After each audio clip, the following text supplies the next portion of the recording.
Hi everyone, Sasha here from LongPlayVinyl, and today I'd like to talk about some of my very special records. So these are Soviet records. They're all pressed on Melodiya label, which was pretty much the only label that pressed records in USSR.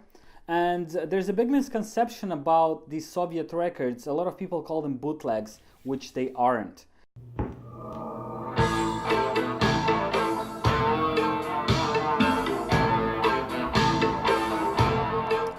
Most of the Western records pressed in the Soviet Union in the late 80s, even early 90s, were all licensed. They were actually legal pressings. Now, 1986 was a really big year for Soviet music fans and for Melodiya as well, because this was the first year when Melodiya struck a deal with EMI, and they decided to release Beatles albums in USSR, which was a really huge deal because Beatles was considered as this like dangerous band, just like Elvis was in the beginning of his time in the US, and people were talking that it's devil's music and so on. So the Beatles, even in the 80s, was considered as a bad influence because it wasn't pop or jazz, it was more of a rock and roll, and the Soviet Union really didn't want this kind of music in, but they did let Beatles in 1986, and this is where the whole industry changed for USSR.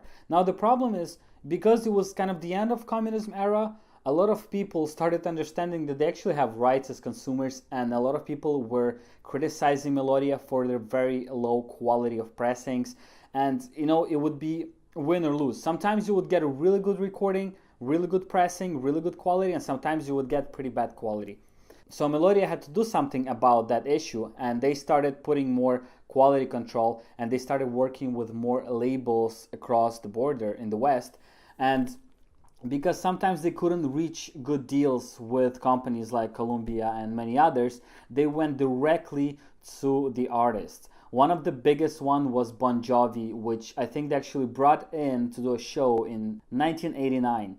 And Bon Jovi was this first Western star that actually signed a deal directly with Melodiya to release his album. Many others followed.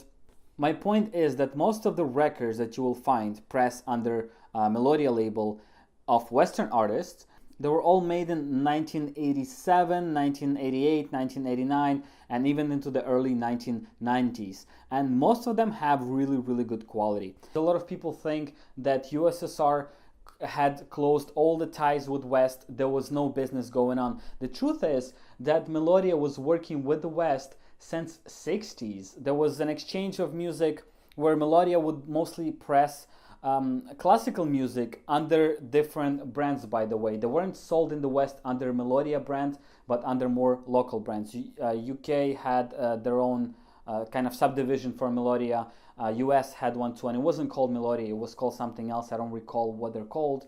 But so basically Melodiya would press classical music, send it to the West, and the West would in exchange give them records, safe records as we call them, not rock, but jazz music, this kind of more soft stuff. The exchange of goods was going on for years and years. A lot of people might not know that, but a simple look at Wikipedia page about Melodiya explains what kind of records were traded. Another thing I'd like to mention that most of the bootlegs were actually made by people and not by big companies. It wasn't some state-owned bootleg company.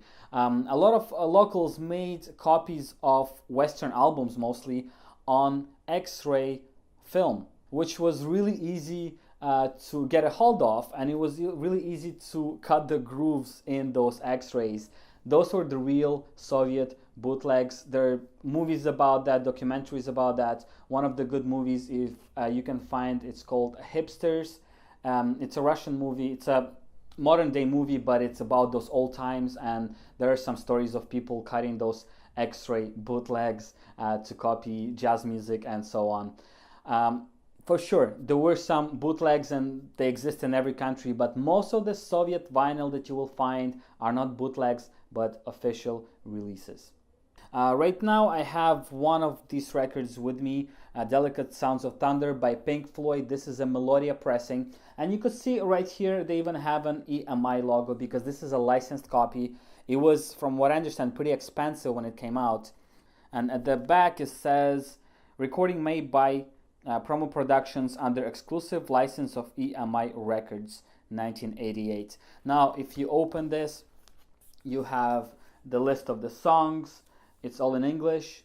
You have the people in the band also in English, and in the middle you have a whole history of the band, description of Pink Floyd, and it's all written in Russian. So yes, it is a really good pressing. The sound is quite frankly amazing on this album, and I've listened to it quite a few times by now. Really love it. And as you'll notice, this one actually has what I think is official artwork, the one that was released in the West as well. Most of the other records I have are actually Russian or Soviet bands, if you want, and I've bought quite a few of them. I think I have at least 20 different records. I'll quickly show some of them to you. And once again, these are mostly rock bands. Some of them are even metal bands. And the earliest copies are 1987, and the newest copy I have in here is in 1991. So once again, really good quality. Well, most of them sound really good. So one of my favorite bands, Kino. This is actually one of the most known Russian rock bands. Here's a metal album right here. And you have a whole bunch of different albums, as I mentioned, mostly rock and metal. And if you look at the cover art for most of them, you see that it doesn't look like a typical Russian pop anymore.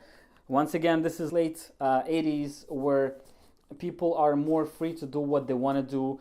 There is no that much criticism against the music, against rock music and metal music.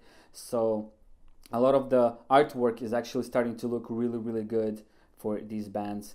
Aria, this is one of my favorite metal bands from those old times. There's quite a few of them. I'm not going to show you all of the records, just a few that I have on hand here. These records, I brought them from Ukraine, where I traveled a few months ago, and I paid about $2 each. And although the vinyl scene is really exploding in Eastern Europe right now, and records are going for a lot of money, especially older and Western records, you can still find these things really cheap if you look for them, because a lot of people still don't know there's value in records, and a lot of people are happy that you're actually taking them off their hands.